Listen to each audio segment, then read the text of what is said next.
We're going to browse through the French newspapers now with Dipty. This Thursday, big political day here in France. Candidates from the Socialist Party are preparing what's their final debate, aren't they, Dipty, before the primaries begin, get underway this weekend. That's right. 7 candidates, Stuart, all vying to be the presidential pick for the French left. The right-leaning paper Le Figaro is looking at a rivalry between 2 of the 3 frontrunners, Arnaud Montebourg and Benoît Hamon. The other frontrunner being Manuel Valls, of course, the former French prime minister. Now, Montebourg and Hamon were both ministers under Francois Hollande. And Le Figaro notes that, for instance, Montebourg announced the date of his next campaign or rally on Wednesday morning. And by Wednesday evening, Benoît Hamon had also announced his date. So Le Figaro says that days before the vote, there is this intense rivalry between the candidates. You found a piece in L'Opinion, haven't you? Now, that's looking at how the Socialist primary candidates are trying to seduce one particular area of people. You're talking about police officers here. Well, it's been well documented that for the first time in a long time, security is a major issue for French voters ahead of the election. And candidates are hoping to cash in on this by seducing the police vote. That's what L'Opinion says. The right-wing paper reports that candidates, for instance, are making these vast promises like they'll increase the police force, arm local police, buy new equipment for the police, and especially penal reforms like adding more prison cells, which has been a major issue in during these debates that we've been seeing. And that is something that practically every candidate, either on the left or right, has been promising. But one police officer interviewed by L'Opinion says, well, promises are no longer enough. We need concrete action. If you've been following French politics, you'll know that there's one candidate who is not participating in the Socialist primary, but he is making a lot of headlines nonetheless, isn't he? Well, that man, of course, is Emmanuel Macron, a former protégé of Francois Hollande and a former economy minister. He's left the government last year and branched out on his own with his movement En Marche, or On the Move. Now, Macron has been given a big vote of confidence from the European Commissioner for Economy and former French economy minister Pierre Moscovici.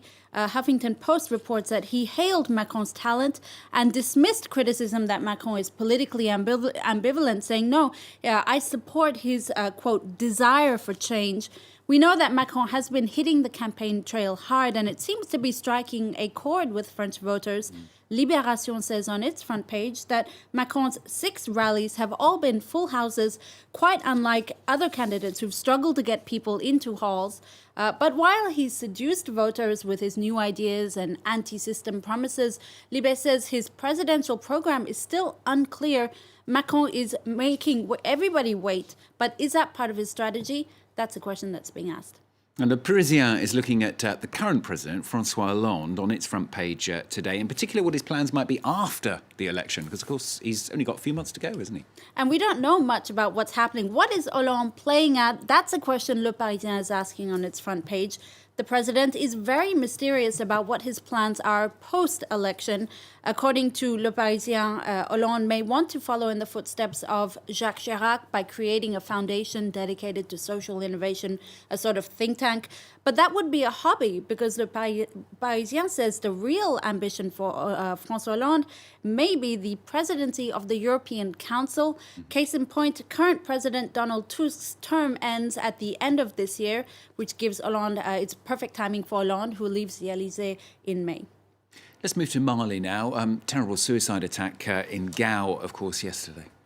Well, France is getting bogged down in Mali. That's what L'Opinion says on its front page. And you see this cartoon here with a truck full of canisters, each canister representing the different countries where France has military interventions right now. A lot of countries in Africa, all these anti-terrorism operations, and you see Hollande in that truck. It's very clear that France is extremely involved in the African continent. Chad, Niger, Mali, Mauritania. These are just some of the countries where France has operations. And after this latest attack, it's clearly a bumpy road ahead. Les Echos reports that the target of the attack was a camp housing 600 men government troops and Tuareg members who were preparing for their first patrol, which was something decided upon in the peace accords last year. Clearly, this attack has also dealt a heavy blow to the future of the peace accords. But it's not just that. Le Figaro says it has also dealt a heavy blow to the credibility of anti-terrorism operations there, and especially its promises to restore stability and peace to the region. Going to end on a story that will resonate right around lots of parts of the world, I think. A study showing that French men and women are not getting enough exercise. The Association Attitude Prévention has done a 5-year study on physical activity levels among French people, and it's not good, Stuart. The World Health Organization says individuals must do 10,000 steps a day, walking, running, doesn't matter. And French people do, on average, under 8,000 steps a day. The main culprit, of course, is technology, computers, iPads. We're spending too much time in front of a screen. That's been proven, apparently, in this study. As Le Monde says, unfortunately, surfing the net is not a sport. If it were, I'm sure we'd all be Olympic champions. I certainly would. I was wondering whether shuffling around behind a desk, does that count? I guess that does count. Does count? It's better than nothing, I suppose. At least I don't sit down, unlike Dipty. You've got a chair. You're only there for a few minutes, though. Thanks a lot, Dipty. Dipty Laurent with the papers on France 24.